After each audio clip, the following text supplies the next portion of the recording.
Carriage, Massachusetts. Local police officials have announced that the mysterious deaths in Carriage may be related to cult activity. Evidence of cults in the forest and abandoned buildings in or at Carriage has been mounting for several months. A state task force was created last month to investigate the issue. So far, neither local nor state police will comment on the supposed connection to the large number of mysterious deaths in Carriage, which began several weeks ago. Officially, the deaths have been listed as accidental. Such is the nature of life in Carriage, Massachusetts these days. Pentagrams in the woods, corpses in the living rooms. But the small town hasn't always been this way. It used to be a nice enough suburb. Normal, through and through. That is, until the salesman came. I don't believe any of the residents ever did learn his name, though nearly all of them met him. Most said he was suave and kind, well-dressed, professional, and punctilious. He walked from home to home, wheeling a massive case behind him, and he always rang the bell 3 times before stepping away. His wear was the most miraculous thing the people had seen. A small box in gleaming chrome, no bigger than a bread box, with a black round hole on the top. He called it Dr. Letha's wondrous receptacle. Anything placed inside, he said, would simply vanish. No mess, no fuss, no problems. Both box and salesman were unmarked. No logo or emblem could be seen. So some folk made the mistake of calling the salesman himself Letha, but he was always quick to correct them. Just the deliverer, he would say, not the man himself. Old Mrs. Aggle, the local doctor's wife, she said the salesman's face would darken when someone addressed him by Letha's name, but most folk scoffed at her. So amiable was the salesman. For that fact, Mrs. Aggle also said she got a glimpse of the inside of the case. Empty, she proclaimed. No toasters at all. But the salesman never seemed to stop at a truck or a building to restock. And everyone laughed at Aggle when she suggested that the black inner velvet lining of the case was marked with a symbol in red, like a writhing mass of tentacles. Mrs. Aggle has never been taken very seriously in Carriage. But the salesman spent about a week in town, during which time he sold, I would say, nearly 1,000 of the wondrous receptacles. His price was so cheap for such a thing, I imagine most folk bought it as sort of a joke or a novelty. But once the salesman had gone, stories about the strange device began to circulate, in whispers to start with, but growing in strength as the realization began to spread. The damned thing really worked. It started, I think, with Mr. Butler on 3rd Street, tossing a cigarette into the hole before realizing it was his last one. When he reached in to take a few extra draws, he found the cigarette totally vanished, ash and all. Well, certainly he must have been the laugh of the bar that evening, since he brought the receptacle with him the following night and let the whole place use it for an ashtray. Sure enough, there wasn't even ash left when he stumbled out of the place. In reality, it was the children, though, who first made the power of the thing known.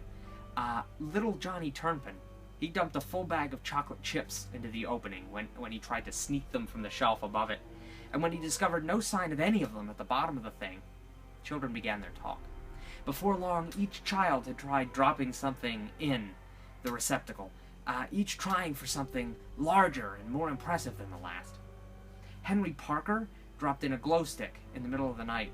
He told his friends that the receptacle gave off a faint red glow when it did its trick. Finally, George Blake, age 12, caught 2 red-breasted robins with a net and dumped them into the black hole. And after that, the children agreed to stop their outdoing. And parents began to take notice. You see, Mrs. Blake had made an effort at rescuing the robins from their fate, but found they were gone. She had, or at least she claimed, reached into the thing much farther, she insisted, than it should have been deep. And what's more, it had taken her nail polish off. Folk were generally inclined to take Mrs. Blake as a trustworthy woman, certainly not one to go to such lengths for deception as to remove the nail polish from one hand. And indeed, one hand was painted, the other was bare. But I must divert from the charming tales of Dr. Letha's wondrous receptacle. for those of a darker sort, since the whole story of courage change sadly requires both. You see, about 2 weeks after he dropped 2 live robins into the magical device, George Blake got on his school bus at the end of the day, but he never made it home. The driver, the other students on the bus, friends and neighbors of course, they could make no sense of it. George had not gotten off the bus by any door as far as anyone had seen, and the driver remembered distinctly that George was not on the bus when his stop came round. Almost instantly, the folk of Carthage began to talk. The sheriff, a sleepy little man of great respectability, but little experience owing to the sleepy nature of his town, he promised action, but he gave few specifics.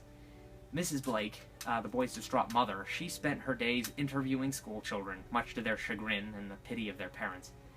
No one seemed to have any idea what had happened to George. But ultimately, it did not take long for this particular tale to come to its tragic end. George Blake was found in the river less than a week later, swollen and deathly pale. His face and his arms were a lattice of puncture wounds and scratches like no one could quite justify, but that were given to the rocks and the debris that made the shallow waterway so treacherous. Of course, old Mrs. Aggle whispered darker things about the vengeance of the birds he had vanished. But the idea that songbirds could kill a young boy, justly discounted. Sure enough, though, the days brought new oddities. It was, I suppose, about this time that the evidence of cults began to appear in the forests in the area. Strange symbols spray-painted on the ground and carved into the tree bark left the average citizen little question of the nature of their origin, and the appearance of candles and charred straw dolls thereafter solidified the interpretation. So, George Blake's death became linked to cultists in the minds of the people. Some of the men began patrolling the forests by night, looking for evidence of the perpetrators, hoping to catch them in the act and bring them to justice. Children were called in early when the slightest hint of sunset pink came into the sky. Pets were kept at home at all hours, except when absolutely necessary. Slowly, a secrecy and a seclusion fell over Carthage, and friends and neighbors lost touch for lack of seeing one another. Of course, that made it all the easier to suspect them later. Now, no one made the jump to connect these two storylines together until it was much, much too late. People largely stopped thinking about Dr. Letha's wondrous receptacle rather quickly in light of the cult threat. And of course, the subsequent deaths did not bring it back to mind. Not for a long time. When the grieving mother, Mrs. Blake, killed herself a few weeks later, it was no great surprise, though folk did think it strange and horrible she should do it by stabbing herself in the chest. The common belief was that the cultists, they liked children best, or they needed them specifically for their dark and vile rituals, since it was the children who started dying first. Johnny Turnpin was found drowned in the bathtub not so long after George's body was found, and for a moment people thought they killed primarily by drowning. But then other children began to go, one by rocks to the skull and choking on loose teeth, and any number of things. But it wasn't just children. Mr. Butler somehow managed to breathe in an entire cigarette one afternoon while on a break at work, and it choked him to death. All these deaths the police labeled as accidents, except poor Mrs. Blake, of course, even as the people cowered in fear of the satanic powers of the cultists in the woods.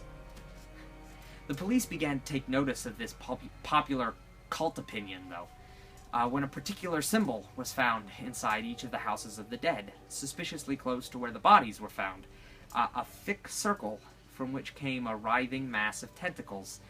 And that is when the tales of old Mrs. Aggle came back to her neighbors, and they realized what Dr. Letha had done to them. But by then it was too late. They'd already thrown so many things into the boxes. It was just so convenient a way to dispose of things. So, nearly everyone got rid of the receptacles, but that did not save them. Some folk left town, but that did not save them either. The damage had been done. And the local doctor, who was also coroner, continued to send odd reports about each death to the state police. Johnny Turnpin's lungs were filled not with bathwater, but with chocolate. The hand with which Mrs. Blake had killed herself was painted with odd nail polish that could not be removed. Henry Parker's blood seemed to glow in the dark, Mr. Butler's stomach was full of ash. These things were so inexplicable as to be ignored as the ravings of a small-town hack who had snapped under the burden of the horrors facing his town. He was forgotten, ignored, like his wife. And Carriage is largely depopulated now. Only a few folk like the Aggles remain, those who did not buy Dr. Letha's strange machine, mostly. It's a sad and dreary place, so very empty and eerie, so steeped is it in the foul magics of that unseen cult. I'm afraid I cannot tell you, friend, just what tentacled horror they hope to summon forth by all this blood and fear, but I do know one thing. That thing, whatever it is they worship in those forests by night, certainly does like death.